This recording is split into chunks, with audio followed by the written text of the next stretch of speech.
Greetings, friends, and welcome back to the channel Seekers of Harmony. Thank you so very much for those who have sent me some messages and gave a thumbs up for the previous episode. It's really encouraging. So before we start somehow to dive into all those different subjects, I would like to tell you about why I choose sort of awareness as an overall title and some thoughts around it. So I remind you also that try as much as possible to think that I'm talking to you, so we have one-to-one connection. If you were to overly simplify the functions of our mind, we would see that its main function to advise, protect, take care of us is through a yes and a no.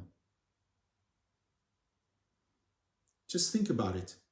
All the things we like and don't like, do or avoid, say, prefer, the clothes we wear, even the colors, the friends we have, the life we have, is based on what we prefer, what we say yes to, and no to something else.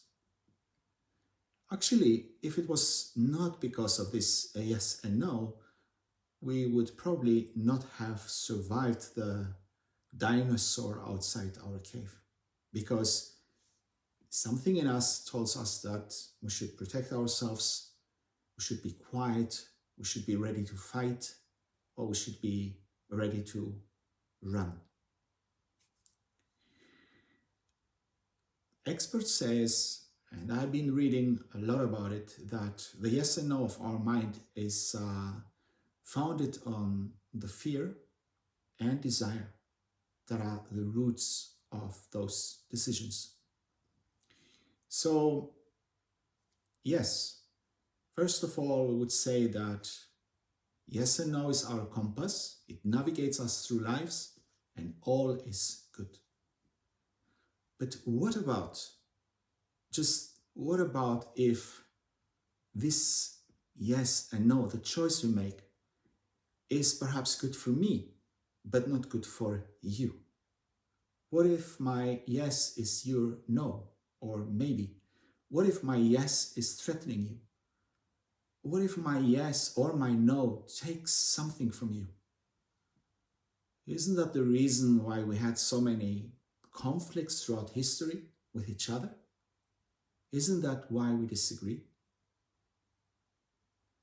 And what about if this yes and no is actually not creating problems from somebody else, but also creating problems for ourselves? You see, perhaps there is no dinosaur outside our door today, but perhaps we have created a reality where we see dinosaurs or any kind of creature or animal or threat outside our door or inside our house or inside our minds. And if we do it too often, then it becomes our reality, it becomes our second nature, and it is said that this is the reason we are stressing. This is the reason we are not daring to live our lives fully. This is the reason why we like to live behind our masks. So it is the same yes and no that guides us, that may be the very reason that we have a reality that we don't like, because we shape our reality through this yes and no. And we have the experience of the reality that we don't like. And this is the reason why I emphasize so much on awareness. Recently, I wrote a book with the same title, Sort of Awareness.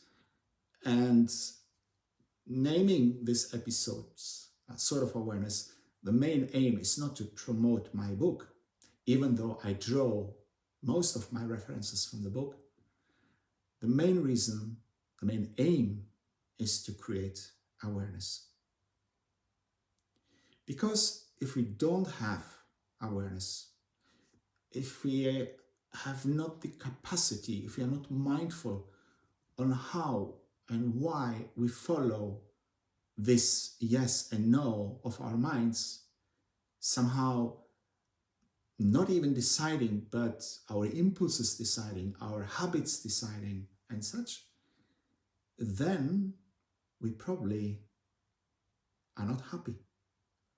We may not realize our dreams. We may be stuck in some patterns. We may experience anxiety, stress, and perhaps we don't even know why, even it is ourselves, our choices, our yes and no, that has created this reality. I was once asked from a master in one of my visits to Japan, what was the greatest benefit of practicing Aikido? And I answered very spontaneously that I believe it is the ability to see. And I'm not aiming to brag about the ability to see, wow, look how great I am. No, because when you practice in Aikido or in any other practice, then slowly you develop the ability to see the other, whether you harmonize or not, the other person you're practicing with, the way you use your breath, the distance, the timing, whether you harmonize, how you use your body, how you relate. You see the energy of the other, the rhythm of the other, even how the other feels and thinks. After a while, you're able to see. And you enhance your awareness. The same happens with sword practice, where you try over years to become one with the sword. You learn to see the details that escapes you, and you learn to see the details you have embodied. So through developing this awareness through a practice, whether it is martial arts or something else, I believe strongly that you develop the ability to see the patterns of your own mind. Once you're able to see, and if you're honest with yourself, then you can start make changes. Then you need new references, which we, of course, will talk about in future episodes.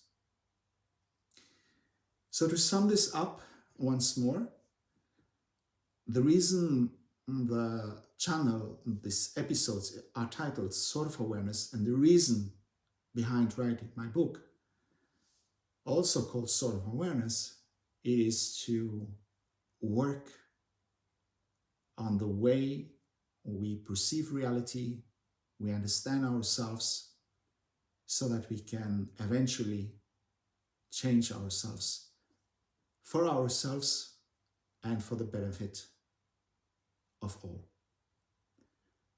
Thank you so much for joining our channel. Thank you so much for listening to me, and see you next time. Before you go, it would be so great if you like the content of the channel, share it with someone you care. Thank you.